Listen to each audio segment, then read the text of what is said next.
వైకాపా ప్రభుత్వం తెచ్చిన land titling చట్టం అమలై ఉంటే ప్రజల ఆస్తులకు భద్రత లేకుండా పోయేదని గుంటూరు జిల్లా న్యాయవాదులు అన్నారు. ల్యాండ్ టైటిలింగ్ చట్టం రద్దుపై చంద్రబాబు రెండో సంతకం చేయడంపై సంతోషం వ్యక్తం చేశారు.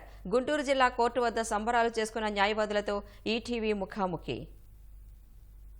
ల్యాండ్ టైటిలింగ్ యాక్ట్ రద్దు చేస్తూ చంద్రబాబు సంతకం చేయబడిన గుంటూరు కోర్టు వద్ద న్యాయవాదులు సంబరాలు నిర్వహించారు. ఈ చట్టం జగన్మోహన్ రెడ్డి ప్రభుత్వం అమలు చేయాలని చూసినప్పుడు గుంటూరు జిల్లా కోర్టు వద్ద నెలల తరబడి న్యాయవాదులు ఆందోళన చేసిన పరిస్థితి. కొంతమంది సీనియర్ న్యాయవాదులు మనతో పడ్డారు, వారితో మాట్లాడదాం. సరే, ఎట్లా ఇప్పుడు ఈ చట్టం అమలై ఉంటే ఎలా ఇబ్బంది అయ్యేది? ఇప్పుడు రద్దు కాకుండా దాన్ని ఆపడం వల్ల ప్రజలకు ఎలా, వాళ్ళ ఆస్తులకు ఎలా రక్షణ ఏర్పడబోతోంది?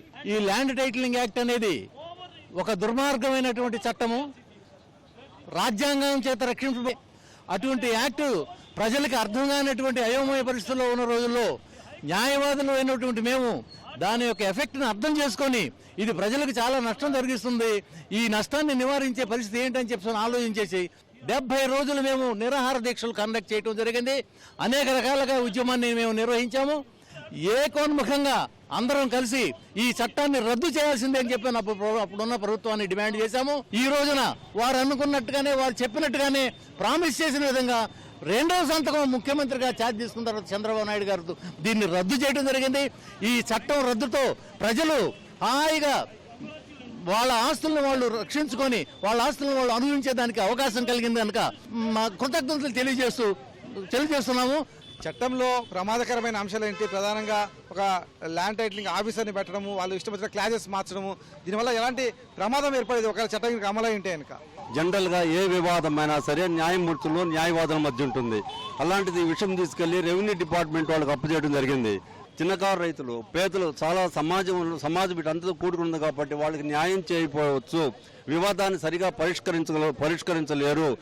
ఎంతో కాలం నుండి ఉన్న న్యాయమూర్తులు న్యాయవాదుల మధ్య ఈ సమస్య ఈ విధంగా డిస్కషన్స్కి వెళ్ళుండి పరిష్కారం అంటే సంవత్సరాలు పడుతుంటే ఒక రెవెన్యూ ఆఫీసర్ చేయలేడు. కాబట్టి ఆ విషయాన్ని, ఈ యొక్క డిఫెక్ట్ మేమందరం కూడా న్యాయవాదులు ముందుగానే గ్రహించి దీంట్లో ఉన్న ప్రమాదం పొంచి ఉందని కూడా తెలుసుకొని అప్పటి గవర్నమెంట్ స్పందించకపోతే మళ్ళీ వచ్చే గవర్నమెంట్ అయినా కనీసం స్పందిస్తున్న ఉద్దేశంతో దానికి సంబంధించిన వివిధ పక్షాలకు సంబంధించిన నాయకులతో కూడా దీన్ని సంగ్రహంగా చెప్పి వాళ్ళని కూడా మేము దీని గురించి ఒక కన్విన్స్ చేసి వాళ్ళు పబ్లిక్ మీటింగ్స్లో మాట్లాడినప్పుడు లక్షలాది మంది యాక్ట్ గురించి చెప్పి దాంట్లో ఉన్న ప్రమాదాన్ని చెప్పడం వల్ల ప్రజలందరిలోకి వెళ్ళిందండి.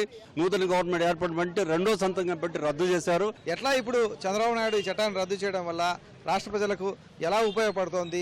అందులో ప్రమాదకరమైన అంశాలు పోవడం వల్ల ప్రజల ఆస్తులకు ఇప్పుడు భద్రత ఉన్నట్టేనా? గతంలో ఇలాంటి యాక్ట్ లేదు. ఈ యాక్ట్ వల్ల భద్రత పోయింది కాబట్టి ఈ యాక్ట్ రద్దు చేయడం వల్ల భద్రత వచ్చింది ఆటోమేటిక్గా. ఈ యాక్ట్ రద్దు కావడానికి గుంటూరు బార్ అసోసియేషన్ లాయర్స్ చాలా కృషి చేశారు. ఈ కృషి ఫలితంగా కూడా ఈనాడు పేపర్లో మొదటి మెయిన్ నష్టాల్లో వచ్చింది. ఈ ప్రజెంట్ పాలక గవర్నమెంట్ ప్రతిపక్షంగా లాయర్లు చేసే ఉద్యమంలోకి వచ్చేసేసి లాయర్ల ఉద్యమాన్ని వాళ్ళు టేకప్ చేస్తే ఈ పాత గవర్నమెంట్ రద్దు కావడానికి కూడా ఈ యాక్ట్ చాలా చక్కగా ఉపయోగపడింది. ప్రజలందరూ కూడా ఈ యాక్ట్ రద్దు అయిన వల్ల ఆంధ్ర రాష్ట్రంలో 5 కోట్ల మంది ప్రజలు కూడా చాలా హాయిగా ఊపిరి పీల్చుకున్నారు. అదేవిధంగా రాబోయే కాలంలో కూడా ఇలాంటి యాక్ట్ ఏ గవర్నమెంట్ కూడా తీసుకురాదు. తీసుకొస్తే ఏ విధంగా నష్టం జరిగింది అనేది, ఏ విధంగా గవర్నమెంట్ కూడా రద్దు అనేది కూడా తెలిసి వచ్చింది. రాష్ట్ర ప్రజలకు ఏం చెప్తారు? ఇప్పుడు చంద్రబాబు నాయుడు సంతకం ల్యాండ్ టైటిలింగ్ రద్దు చేస్తూ సంతకం చేశారు కదా, దీని గురించి రాష్ట్ర ప్రజలకు ఏం చెప్తారు? మీరు చేసిన ఉద్యమం ఎలా రిజల్ట్ వచ్చిందంటారు? ప్రజలకు తమ ఆస్తులు తమకు దక్కనివ్వకుండా, అప్పటి వరకు ఎన్నో తరాల నుంచి కూడా వాళ్ళ అనుభవంలో ఉన్న ఆస్తులను కూడా వాళ్ళకి దక్కనివ్వకుండా లాక్కుపోయేటటువంటి చట్టం ఇది ఏపీ ల్యాండ్ టైటిలింగ్ యాక్ట్. అంత ముందు కనుక వెళ్ళుంటే, ఇంప్లిమెంట్ అయ్యి ఉంటే ఆత్మహత్యలు కూడా జరుగుండేవి. అంత సీరియస్ చట్టం ఇది. అలాంటి చట్టాన్ని ఒక సివియారిటీని అర్థం చేసుకొని, మమ్మల్ని న్యాయవాదుల ఉద్యమాన్ని కూడా అర్థం చేసుకొని ప్రజల కోసం నారా చంద్రబాబు నాయుడు గారు దేవుళ్లాగా వచ్చిన రెండో సంతకాన్ని ఆయన ఈ చట్టం యొక్క రద్దు చేసినందుకు ఆయనకి మేము పాలాభిషేకం చేసిన తక్కువే, జీవితాంతం రుణపడి ఉంటాం. అలాగే పవన్ కళ్యాణ్ గారికి కూడా మేము కృతజ్ఞతలు తెలుపుకుంటున్నాము. మన లాయర్లు ఈ పోరాటం చేస్తున్నప్పుడు చాలా విమర్శలు కూడా వచ్చాయి. వాళ్లకు ఉపాధి పోతుందనే ఉద్దేశంతో చేస్తున్నారని చెప్పేసి విమర్శలు కూడా అప్పుడు అధికారంలో ఉన్న వైసీపీ నాయకులు కావచ్చు చేశారు. సో దాన్ని తిప్పికొడుతూ ప్రజల నమ్మకాన్ని చూరగొంటూ ఇప్పుడు ఆ చట్టాన్ని రద్దు చేశారు. ఏమనిపిస్తుంది అంత చూస్తుంటే?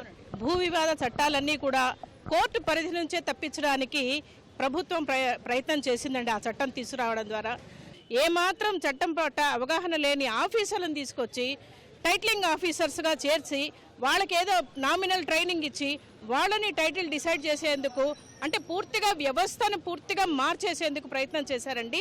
ఎన్నోసార్లు చెప్పినా కూడా వినకుండా మూర్ఖంగా ముందుకు వెళ్ళడం వల్ల ఈరోజు ఈ పరిస్థితి దాపురించింది జగన్ ప్రభుత్వానికి అనుకుంటున్నామండి మేము. ఇది గుంటూరు కోర్టు వద్ద న్యాయవాదుల సంబరాలకు సంబంధించిన సమాచారం. కెమెరామెన్ అలితో పూర్ణ చంద్రశేఖర్, ఈటీవీ న్యూస్, గుంటూరు.